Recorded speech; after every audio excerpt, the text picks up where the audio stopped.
Magandang araw po. Narito na po ang magiging lagay ng panahon ngayong araw ng Lunes, January 6, 2025.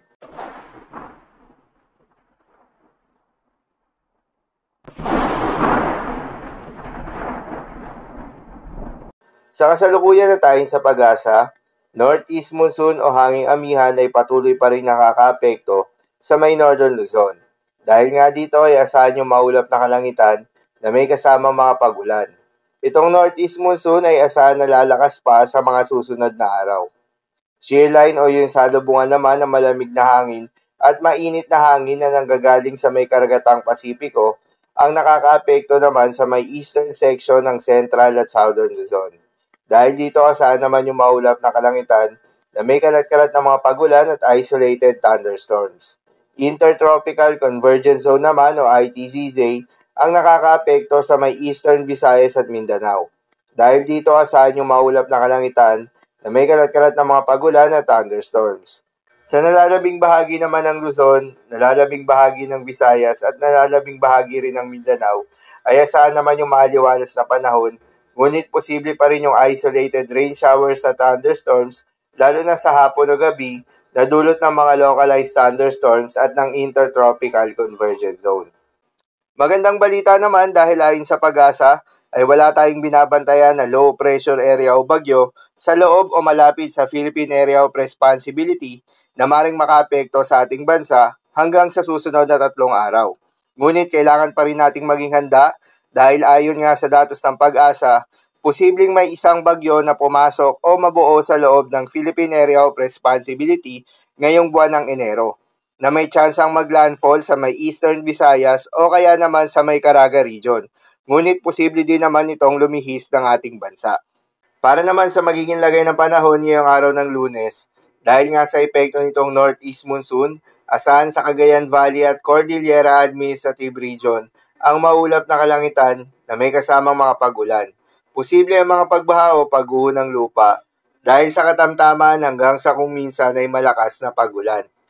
Habang sa Camarines Norte, Camarines Sur, Marinduque, Oriental Mindoro, Quezon at Aurora ay asahan naman yung maulap na kalangitan na may kalat-kalat na mga pagulan at isolated thunderstorms na dulot ng shear line. Posible rin ang mga pagbaha o pagguho ng lupa dahil sa katamtaman hanggang sa kung minsan ay malakas na pagulan.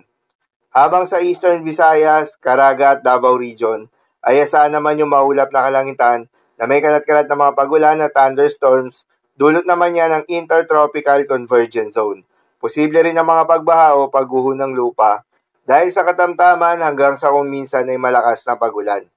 Habang sa Ilocos Region at nalalabing bahagi pa ng Central Luzon, ay asahan naman yung bahagyang maulap hanggang sa maulap na kalangitan na may kalat-kalat na mga mahihinang pag-ulan na dulot ng Northeast Monsoon.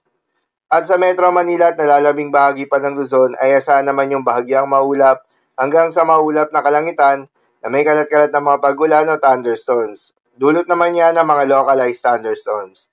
Posible rin ang mga pagbaha o pagguho ng lupa during severe thunderstorms. At sa nalalabing bahagi ng Visayas at Mindanao, asahan rin yung bahagyang maulap hanggang sa maulap na kalangitan na may kalat-kalat na mga pagulan o thunderstorms na dulot ng Intertropical Convergence Zone. Posible rin ang mga pagbaha o pagguho ng lupa during severe thunderstorms.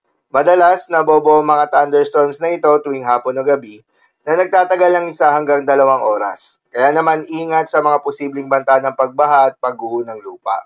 Para naman sa magiging lagay ng mga dagat baybayin, ayon sa pag-asa ay may nakataas pa rin tayo na gale warning sa mga seaboards ng Batanes at Babuyan Islands. Dulot yan ng Northeast Monsoon.